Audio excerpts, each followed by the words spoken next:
নমস্কার বন্ধুরা, আজ আমি এখানে দেখাবো কাতলা মাছের পাতলা ঝোল।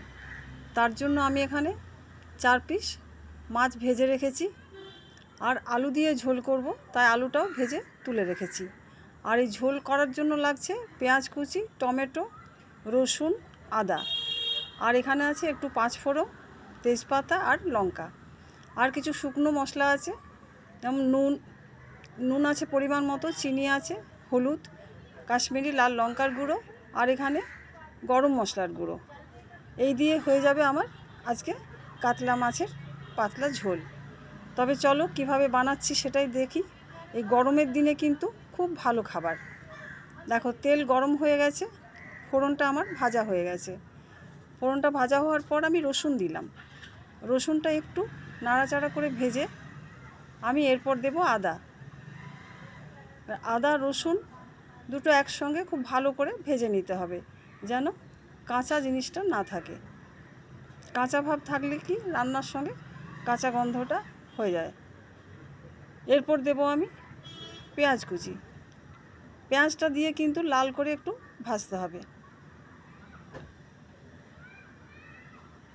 দেখো, পেঁয়াজ ভাজা হয়ে গেছে। এরপর দিলাম টমেটো।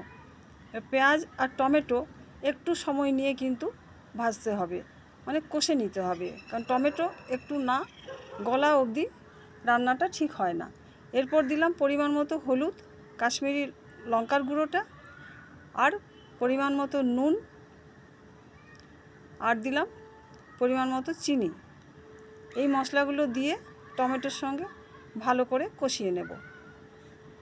আমি এখানে সব গুঁড়ো মশলা দিয়েই করছি, বাটা মশলা কিছু দিইনি।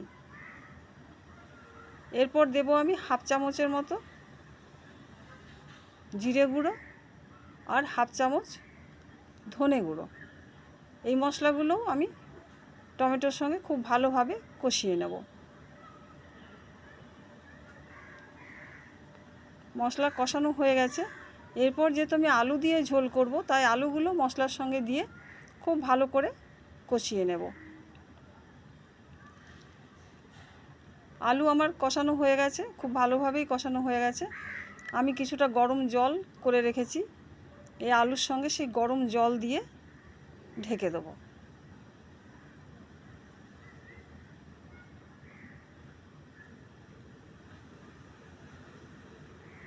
গরম জল দিয়ে আলু ভালোভাবে নেড়ে এবার ঢাকা দিয়ে কিছুক্ষণের জন্য রেখে দেবো। ঢাকা দিলে কি হবে, আলুগুলো ভালো সেদ্ধ হবে আর খুব তাড়াতাড়ি সেদ্ধ হয়ে যায়।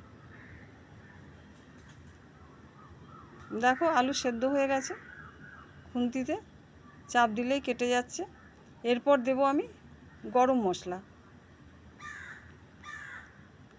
মশলার গুঁড়ো দিয়ে এরপর শেষে দেখো পাতলা ঝোল হয়েছে।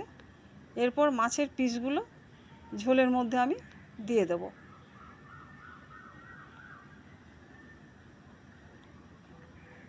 মাছের পিসগুলো ঝোলে দিয়ে একটু নাড়াচাড়া করে একটুখানি ফুটিয়ে নিয়ে আমি গ্যাস বন্ধ করে দেব।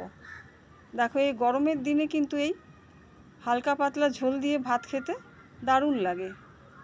বন্ধুরা, আমার এই রান্না তোমাদের কাছে কেমন লাগলো কমেন্টে অবশ্যই জানিও। আর যদি ভালো লাগে তবে আমাকে একটা লাইক দিয়ে তোমাদের বন্ধুদের সঙ্গে শেয়ার করো, তারা যেন এটা করে দেখতে পারে। টাটা।